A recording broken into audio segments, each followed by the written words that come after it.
राधे राधे। कल 14 अक्टूबर शनिवार को सर्व पितृ विसर्जन अमावस्या तिथि है। मान्यताओं के अनुसार 16 दिन से जो अपने पितृ, अपने पूर्वज इस धरती पे पधारते हैं, अपने परिवारजनों को आशीर्वाद देने के लिए वह कल के दिन पितरलोक को वापस लौट जाते हैं। इसलिए कल के दिन का बहुत ही अधिक महत्व है। जो अपनी सर्व पितृ विसर्जन अमावस्या तिथि है, यह शुक्रवार रात्रि को 9:52 पर शुरू हो जाएगी, जो अगले दिन शनिवार 14 अक्टूबर को रात्रि को 11:25 तक रहेगी। यह जो तिथि है, इसमें अगर हमें अपने किसी पूर्वज की तिथि का पता नहीं है कि वे किस दिन दिवंगत हुए हैं, या हम किसी कारणवश अपने पूर्वजों का श्राद्ध के दिनों में श्राद्ध ना कर पाए हो, तो यह कल बहुत ही अनुपम दिन है उन सबका श्राद्ध करने का, जिसका भी श्राद्ध हम इन दिनों में कर नहीं पाए हैं।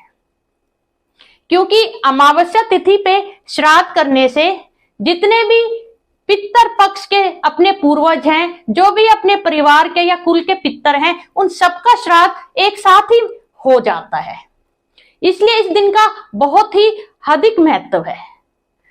सर्व पितृ विसर्जन अमावस्या को त्रिपिंडी श्राद्ध का भी बहुत अधिक महत्व है। त्रिपिंडी जो श्राद्ध है, इसके अंदर 3 पीढ़ियों के पूर्वजों को हम श्राद्ध करते हैं, उनका तर्पण करते हैं।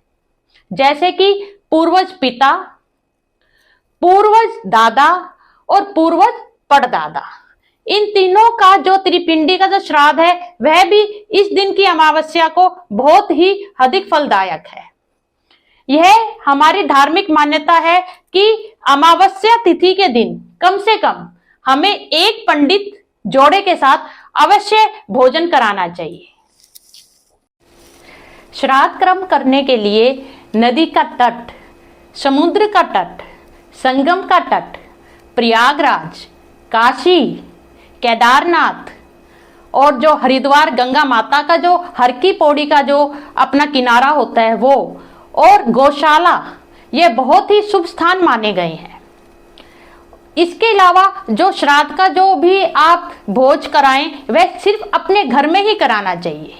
दूसरों के घर में कराया हुआ श्राद्ध फलदायक नहीं होता। जब आपको ब्राह्मण को भोजन कराना है, तो एक दिन पूर्व बहुत ही नम्रता पूर्वक आप उन्हें निमंत्रण दीजिए और बहुत ही प्रसन्नता पूर्वक आप उनको भोजन कराने की तैयारी कीजिए। यह ध्यान रखना है कि जो ब्राह्मण को हमें भोजन कराना है, वह बहुत ही शुद्ध और सात्विक होना चाहिए। लहसुन और प्याज का प्रयोग नहीं करना है।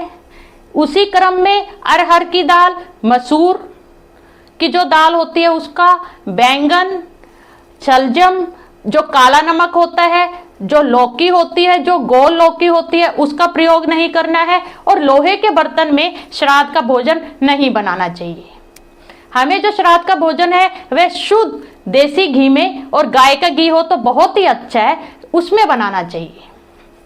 उसके बाद बहुत ही प्रेम पूर्वक ब्राह्मण को भोजन कराइए और उनको नवीन वस्त्र और अन्य उपहार, चाहे वह सोना चांदी के हो, चाहे वो नए स्टील के बर्तन हो, चाहे वह कुछ भी हो सकता है। चाहिए आप देसी घी दे सकते हैं, आप नमक दे सकते हैं, हरी सब्जी दे सकते हैं, कोई भी आप मिष्ठान दे सकते हैं, लड्डू, जलेबी, बर्फी आप उनको मिष्ठान के रूप में दे सकते हैं। और सबसे आखिर में आपको उनको तिलक करके दक्षिणा भी देनी चाहिए।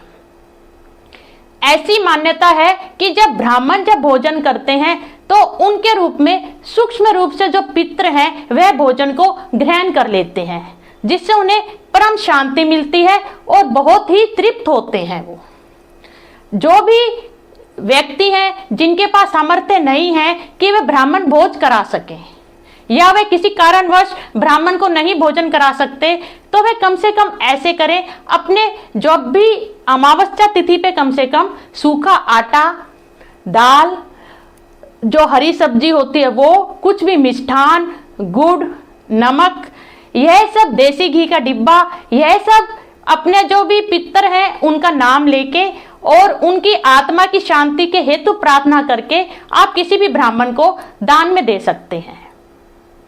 अपने धार्मिक मान्यताओं के अनुसार जो भी व्यक्ति श्राद्ध कर्म नहीं कर सकता किसी भी कारणवश, वह कम से कम अमावस्या तिथि पे सूर्य देव के सामने खड़ा होके एक लोटे में गंगा जल ले ले और काले तिल डाल ले और सूर्य देव को नमस्कार करता हुआ और प्रार्थना करता हुआ यह प्रार्थना करे कि मैं असमर्थ हूं, मैं मेरे पूर्वजों का, मेरे पितरों का श्राद्ध कर्म नहीं कर सका हूं, परंतु मैं तन और मन से और इस जल से मैं उन्हें तर्पण करता हूं और वह अति शीघ्र इस तर्पण से संतुष्ट हो, यही कामना करता हूं।